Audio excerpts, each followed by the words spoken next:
এক ছিল রাজ্য। সেই রাজ্যে বাস করত এক গরিব হাঁসওয়ালা, নাম তার ধনু।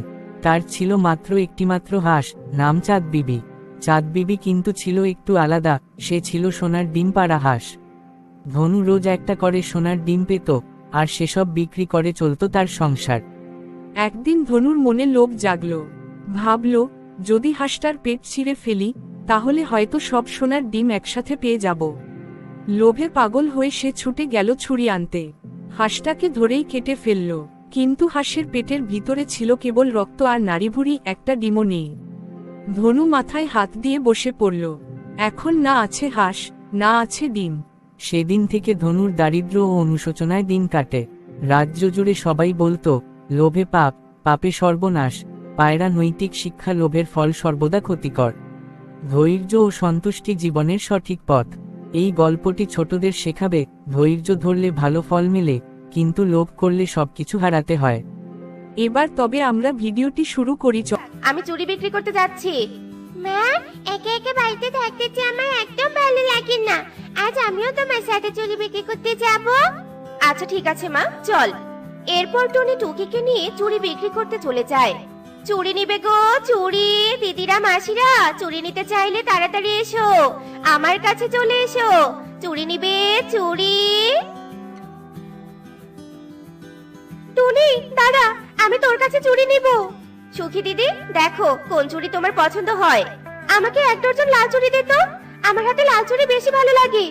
এই নাও সুখী দিদি, তোমার লাল চুড়ি, আর আমাকে 20 টাকা দাও। এরপর সুখী টাকা দিয়ে সেখান থেকে চলে যায়, আর টুনি টুকি বনের উত্তর দিকে চুড়ি বিক্রি করতে চলে যায়। কাকুলি দিদি, দেখো আজ টুনির কাছ থেকে কত সুন্দর চুড়ি কিনে নিয়েছি। চুড়িগুলো পরলে আমাকে খুব সুন্দর দেখাবে, তাই না বলো? হ্যাঁ, তা তো দেখাবে, কিন্তু আমার থেকে বেশি সুন্দর দেখাবে না।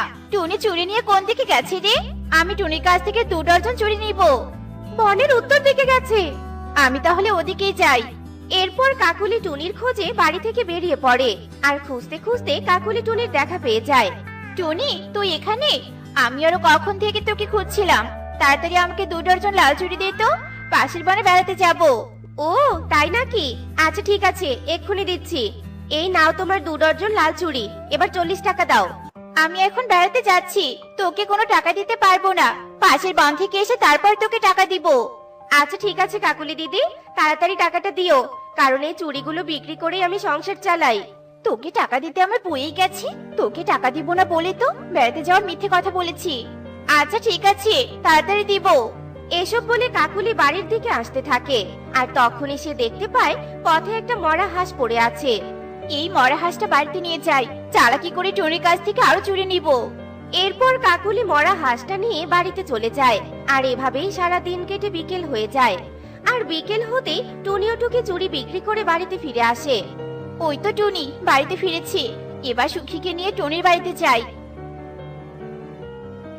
সুখী, সুখী, বাড়িতে আছিস? কি হয়েছে কাকুলি দিদি? তুই তো আমার প্রতিবেশী, তাই তোকে একটা বিচার দিতে এলাম। চুরিওয়ালি টুনির কাছ থেকে 1 ডজন চুরি কিনে নিয়েছিলাম, আর বলেছি পাশের বন থেকে এসে টাকা দিব, কিন্তু টুনি সেটা না শুনে আমার বাড়ি থেকে একটা হাঁস চুরি করে নিয়ে গেছে। তুই টুনির কাছ থেকে হাঁস নিয়ে দিবি, চল। আচ্ছা ঠিক আছে কাকুলি দিদি, চলো। টুনি, তোকে অনেক ভালো মনে করেছিলাম, এখন দেখছি তুই অনেক খারাপ। কাকুলি দিদি টাকা দিতে চেয়েছে, তারপরেও হাঁসটা চুরি করে এনেছিস কেন? মানে কি বলছো তুমি সুখী দিদি? আমি আবার কখন কাকুলি দিদির হাঁস চুরি করতে গেলাম? সত্যি বলছি, আমি কোনো হাঁস চুরি করিনি। কথাই বলে না চোরের মায়ের বড় গলা। সুখী চল, আমরা টুনির বাড়ির পাশে খুঁজে দেখি, আমার মনে হয় কোথাও লুকিয়ে রেখেছে। এই তো, এই তো আমার হাঁস। এই কি সর্বনাশ করেছে, হাঁসটা যে মরে গেছে। এখন আমি কালুকে কি জবাব দিব? এই হাঁসটাকে যে কালু খুব ভালোবাসতো, শয়তান টুনি বুঝি হাঁসটাকে খাবার খেতে না দিয়ে মেরে ফেলেছে। কাকুলি মাসি, আমার মা সত্যি বলছে, তোমার হাঁস চুরি করেনি আমার মা। এখানে কোথা থেকে এসেছে এই হাঁসটা সেটা আমরা জানি না। চুপ কর টুকি, চোরের মেয়ে হয়ে মায়ের নামে সুপারিশ করতে এসেছিস? টুনি, কাকুলি দিদিকে ভালো ভালো হাঁসের জরিমানা দিয়ে দে, নয়তো এই কথা বন প্রধানের কানে গেলে তোকে কঠিন শাস্তি পেতে হবে।